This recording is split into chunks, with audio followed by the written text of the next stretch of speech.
Hello and welcome back to Math Class in Session. An introduction to vectors. Vectors. A vector is a mathematical object that has two things, direction and magnitude. Magnitude being size. Vectors appear in diagrams as directed line segments, which are just line segments with an arrowhead on the end. Things that vectors might represent might be wind direction and speed, river current direction and speed, gravity direction and force, aircraft flight direction and speed.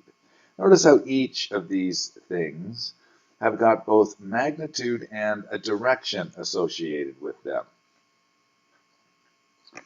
Things that scalars might represent. Now, a scalar is just a number, like a real number, that has magnitude but not direction.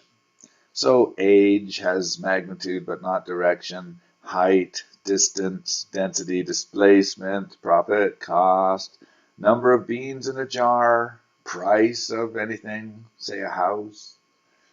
These are numbers. They're called scalars. Here's a couple of vectors. This is vector AB. All we need is 2 points, point A and point B, and we have a vector AB if we put an arrowhead on this line segment. And we can denote it as AB. This would be vector CD. We can nickname vectors. We can just call this vector U instead of AB if we sometimes do. And this could be vector V. And it appears, by looking at this diagram, that the magnitude of these vectors is about the same or equal. And so we can denote that by saying this. The magnitude of AB equals the magnitude of CD. These brackets mean the length. So the length of AB is equal to the length of CD. The vectors aren't the same, but their lengths are. And so this is notation for length. Vectors are equal, like these are, AB equals CD, AB equals CD. When they are both parallel, that means pointing in the same direction, and at the same time have the same length. So everything is equal about them. Their magnitude, which is their length, and as well their direction. So not only are they parallel, but they've got their arrowheads on the same end.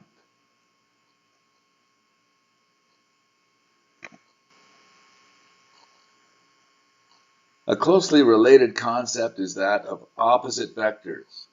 Opposite vectors are still parallel. Opposite vectors still have the exact same length, so they have the same magnitude. Arrowheads on the opposite ends, so they are the negatives of each other. In this diagram, this vector, if we called it U, it would be the negative of this vector because they are going in opposite directions. Opposite vectors are the negatives of each other. Looking at this diagram, we could make several statements about it. We could say that AB is the negative of BA. We could say that AB is the negative of DC. And we could say the magnitude of AB is equal to the magnitude of DC.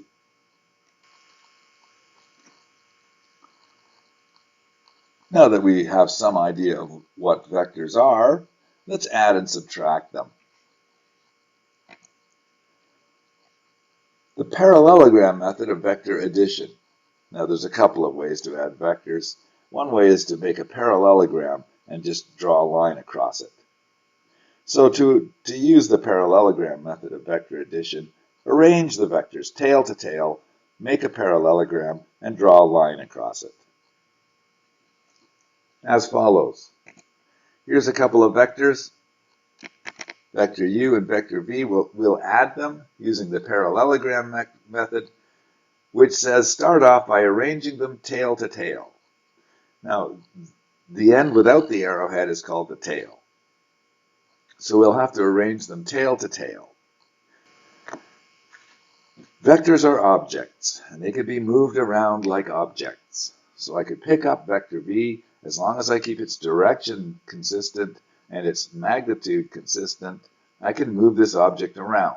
So to arrange it tail to tail means I have to put the two tails together as follows. Arrange the vectors tail to tail. Next, use these sides to create a parallelogram. So we'll have to draw a line parallel to v here and a line parallel to u here, like this, and then draw a line across this parallelogram. And this is the sum, u plus v. It goes from the tails to the heads.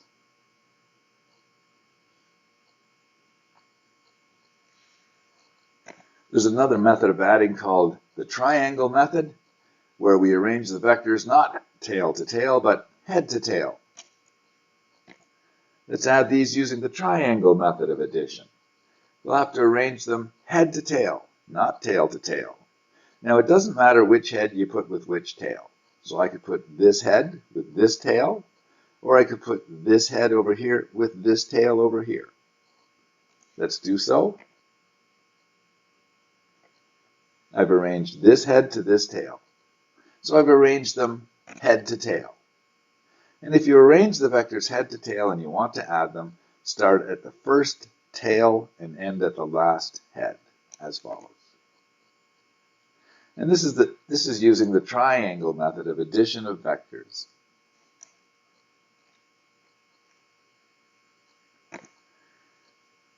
There's a couple of methods to subtract them.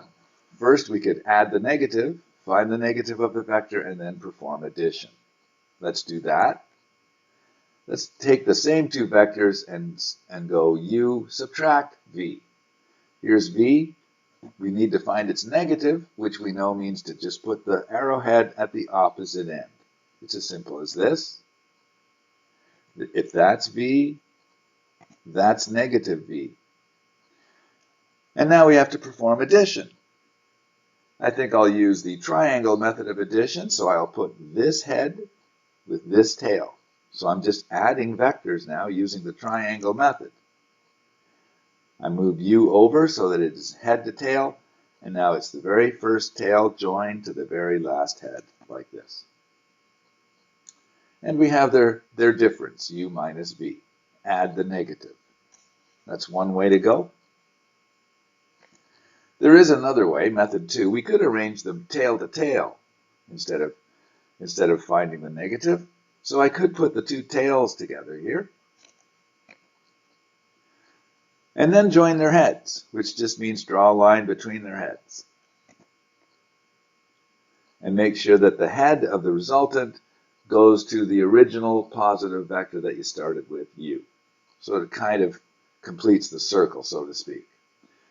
The head of the resultant of subtracting goes to the original vector from which we were subtracting.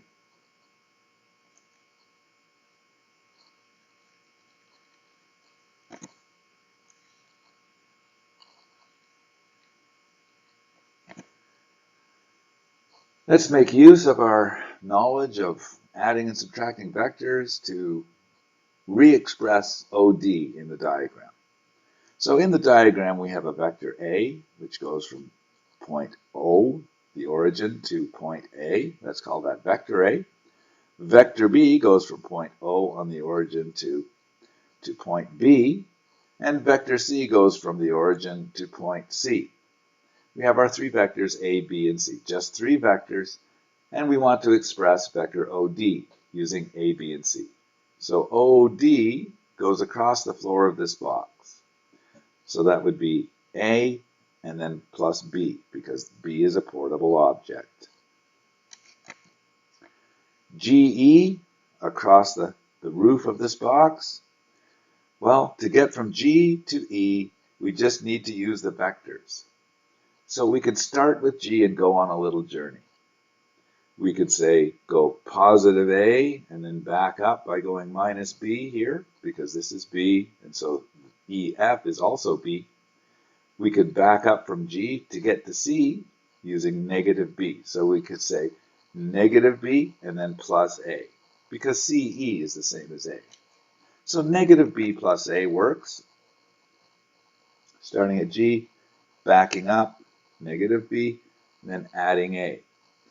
Now these vectors can be rearranged just like numbers can, so this is the same as a minus b.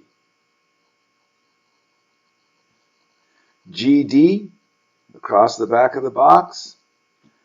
Again, we could go a, GF is the same as a, and then down. Now that would be negative c, because c is going up. So we could say a minus c is equal to GD. GA, GA through the air in the box, corner to corner. Well, we'll need three vectors to get this done. We can go A across the top, and then back up by B along this edge, and then back up by C to get to A. It could be A, subtract B, subtract C, because when we go FE, we are doing negative B. And CD, again through the air in the box, corner to corner. So there's many ways to, there's more than one way to get there. We could go B plus A minus C. Again, B plus A minus C. Or we could say A plus B minus C. There's a few ways to get it done. But the result will always be the same. And finally, let's do a proof. Given this diagram, prove that 2Rm equals Tp plus Sq. Okay, so here's Rm. So we're trying to prove that 2 of these Rms is equal to Tp plus Sq. Now I see a vector A and a vector A, and I see a vector B and a vector B. And so the proof could follow like this. Proof. Start with the left side of the equation, 2Rm. Now 2Rm is Rm plus Rm. It's just two of them. So we could break it up or dismantle it a little bit, Rm plus Rm. Now the object of this little game is to turn Rm into some A's and B's and maybe even a Tp. So let's try that. We need to start a journey from R and get to M, but we want to go around here just to get these other sides involved. So from R to M could be minus B plus Tp plus A. So we could express the first one that way, minus B plus Tp plus A. But we have to do the other one. So to do the other one, we could add them up this way. Take a journey around this way. So it could be B plus SQ, and this will be minus A to get to M. B plus SQ minus A. Now since we're adding groups of objects, those brackets can be dropped, and the vectors offset much like numbers do. So this minus B and this plus B, they offset each other. And this plus A, this minus A, they offset each other, leaving us simply Tp plus SQ as required.